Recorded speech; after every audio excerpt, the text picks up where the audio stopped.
तो hello guys, कैसे हैं आप सब लोग। भाई आप सब फिट होंगे, फाइन होंगे और होने भी चाहिए। तो फिर आप सोच रहे होंगे ब्लॉग क्यों नहीं आ रहा है, वो तो मैंने शॉर्ट वीडियो में बता दिया है, ठीक है। तो मैंने शेविंग कर ली, कटिंग शेविंग कर ली है, ठीक है। तो कैसा लगा अपना लुक बता देना।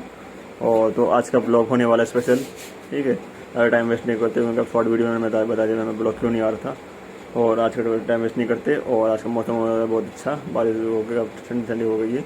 और आज हम बताने वाले हैं क्योंकि अहमदाबाद प्लेन क्रैश में जो एक्सीडेंट हुआ था वो एक्चुअली क्यों हुआ था, एक्चुअली क्या फ़ॉल्ट है, पायलट की फ़ॉल्ट है या नहीं है, ये दिखाएंगे आपको छोटे से ब्लॉग में। देखते रहना क्या क्या दिक्कत रीजन थी। और इसके बाद भी मतलब ना प्लेन का लेके बहुत न्यूज़ आ रही है कि कहीं वो मतलब ऐसे काम नहीं कर रहा है। एक महिला का वीडियो भी वायरल हुआ है और कहीं कहीं का हुआ है कि मतलब भैया कहीं से धुआं निकल रहा है। उसके बाद पता नहीं क्या एक्सीडेंट के बाद से प्लेन का एक्सीडेंट ट्रेंडिंग में हो गया। अब देखते रहिए ब्लॉग। 12 जून 2025 की वो दोपहर जब 1:38 एयर इंडिया फ्लाइट AI 171 ने अहमदाबाद के सरदार वल्लभ भाई पटेल एयरपोर्ट से लंदन गेटवे की ओर उड़ान भरी, मगर केवल 400 मीटर की हाइट पर पहुंचते ही प्लेन होराइजन से गिर पड़ा। एविएशन के इतिहास में किसी को अंदाजा तक नहीं था कि एक परफेक्टली फिट एयरप्लेन के साथ ऐसा भी हो सकता है। यह एक ऐसा हादसा था जिसने पूरे भारत को दहला कर रख दिया, क्योंकि इसका शिकार केवल जहाज में बैठे पैसेंजर और क्रू नहीं बने थे, बल्कि वो मासूम भी बने थे जिनका इससे कोई लेना देना नहीं था। मगर अब सवाल ये उठता है कि जो जहाज इतने दिनों से सर्विस में था, लगातार उड़ान भर रहा था, आखिर ऐसा भी क्या हो गया कि उड़ान भरने के कुछ ही सेकंड के बाद में गिर पड़ा। हालांकि आपने अभी तक इससे रिलेटेड बहुत सारी वीडियो देखी होंगी, मगर यकीन मानिए आज हम इस प्लेन से जुड़ी कुछ ऐसी बातें बताएंगे जिसके बारे में आपने अभी तक नहीं सुना होगा। तो चलिए डिटेल में समझते हैं। वैसे तो एविएशन के इतिहास में आज तक बहुत सारे हादसे हुए हैं, लेकिन एयर इंडिया 171 अहमदाबाद क्रैश ने सबको दहला कर रख दिया, क्योंकि जैसे ही यह टेक ऑफ हुआ सब कुछ जलकर भस्म हो गया। टेक ऑफ को कुछ ही सेकंड्स हुए थे। इनफैक्ट पायलट को तो रिएक्ट करने का टाइम भी नहीं मिला, उसके पास केवल 32 सेकंड थे और फिर सब कुछ तबाह हो गया। जहाज में बैठे सभी लोग मारे गए सिवाय एक इंसान के, जो बैठा था सीट नंबर 11A पर, जिसका नाम था रमेश। वह इकलौता सर्वाइवर था। वो सब कैसे हुआ, उसने अपनी जान कैसे बचाई, आप जानते ही हैं। वह एक अलग कहानी है। फिलहाल हम बात करेंगे एयर इंडिया प्लेन की। Air India Ahmedabad plane crash के बाद से ही क्रिटिक्स के निशाने पर आ चुकी है, और आए भी क्यों ना, काम भी तो कुछ ऐसे ही हो रहे हैं। Air India plane crash Ahmedabad के बाद एक या दो नहीं बल्कि एयर इंडिया की 5 फ्लाइट्स को ग्राउंड कर दिया गया है, वो भी सिक्योरिटी इशू की वजह से। इनफैक्ट 3 प्लेन्स में तो पायलट टेक ऑफ तक कर चुके थे, लेकिन फिर आई टेक्निकल खराबी और इन्हें बीच रास्ते में ही इमरजेंसी लैंडिंग करनी पड़ी। इसके अलावा एक और लैंडिंग गियर फेल का मामला सामने आया 15 जून को, जब एयर इंडिया की AI 819 फ्लाइट दिल्ली से बड़ोदरा जा रही थी।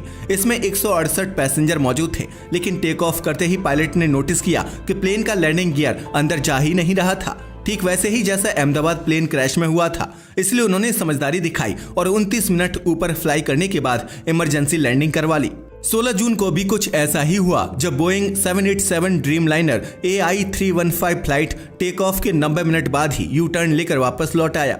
यह प्लेन हांगकांग से दिल्ली जा रहा था। ATC रिकॉर्डिंग से पता चला है कि इमरजेंसी लैंडिंग से पहले पायलट ने कहा था कि for technical reasons we would like to say closer to Hong Kong. और यही नहीं, अहमदाबाद प्लेन क्रैश AI 171 के रिप्लेसमेंट में AI 159 फ्लाइट को खुद ही रिप्लेस कर दिया गया, और वो भी टेक्निकल इशू की वजह से। हालांकि एयर इंडिया ने बाद में अपनी सफाई प्रस्तुत की। एयर इंडिया का कहना है कि टेक्निकल इश्यूज की वजह से फ्लाइट कैंसिल हुई थी।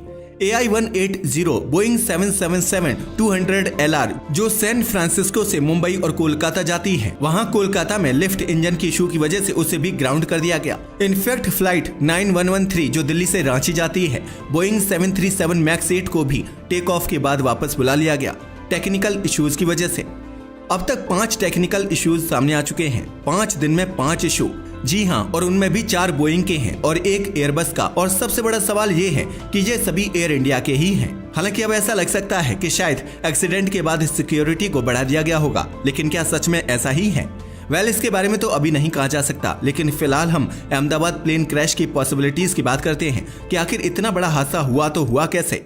इस प्लेन की बात की जाए तो इसमें गुजरात के पूर्व मुख्यमंत्री के साथ साथ 11 बच्चे भी थे, और एक बच्चा तो 1 साल से भी छोटा था। प्लेन में 2 पायलट और 10 क्रू मेंबर्स थे। प्लेन को कैप्टन सुमित सबरवाल और फर्स्ट ऑफिसर लव कुंदन उड़ा रहे थे, यानी टोटल 242 लोग इस प्लेन में थे। इंस्पेक्शन कंप्लीट हो चुका था। आखिरकार एटीसी ने प्लेन को रनवे से टेक ऑफ करने के ऑर्डर दे दिए। प्लेन धीरे धीरे रनवे की ओर बढ़ा और तेज गति से रनवे को छोड़ हवा में उठने लगा। प्लेन धीरे धीरे रनवे की ओर बढ़ा और तेज गति से रनवे को छोड़ हवा में उठने लगा।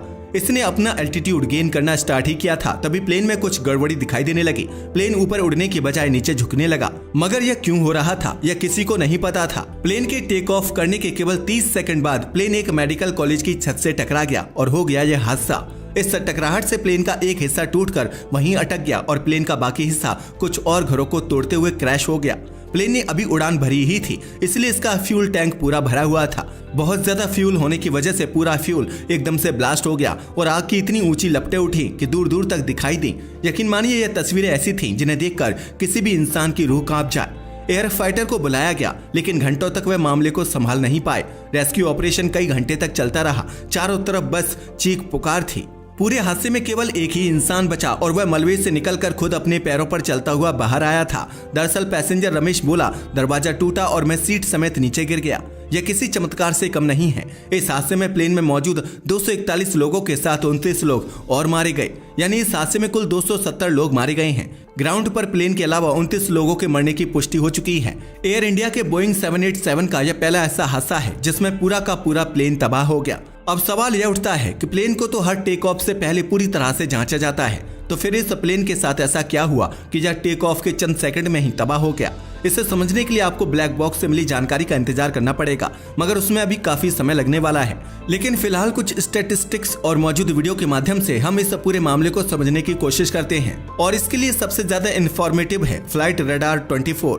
फ्लाइट रडार 24 की बात की जाए तो इसका काम धरती पर उड़ रहे सभी प्लेन्स को ट्रैक करना होता है। यह रडार प्लेन में लगे ADS-B ट्रांसपॉन्डर से कम्युनिकेट करता है और रियल टाइम में लोकेशन का पता लगाता है।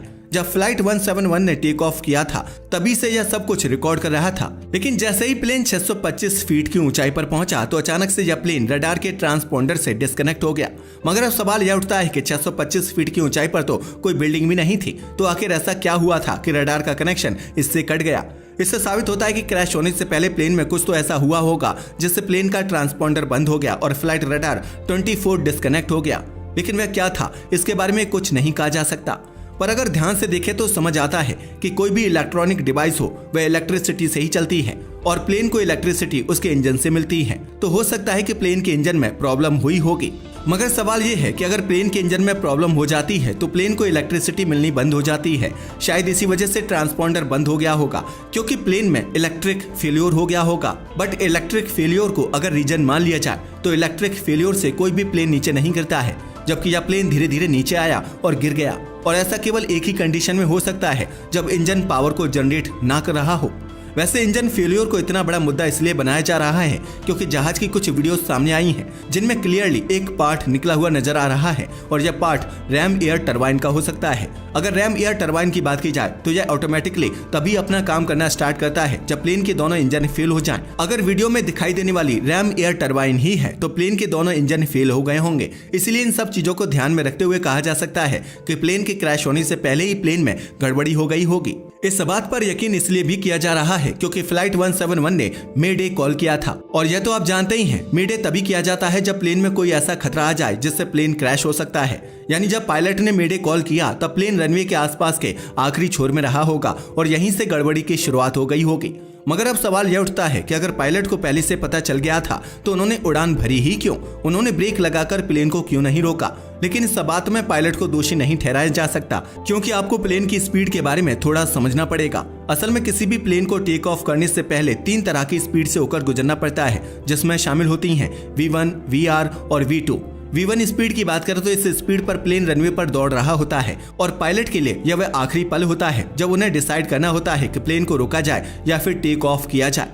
अगर इस स्पीड में कोई इमरजेंसी आ जाती है तो पायलट ब्रेक लगाकर प्लेन को तुरंत रोक सकते हैं, लेकिन जैसे ही पायलट V1 स्पीड को पार कर जाता है तो प्लेन पहुंच जाता है VR स्पीड पर। VR स्पीड में धीरे धीरे प्लेन का नोज रनवे को छोड़कर ऊपर उठने लगता है, और जब यह हाई स्पीड भी पार हो जाती है तो फिर आती है V2 स्पीड।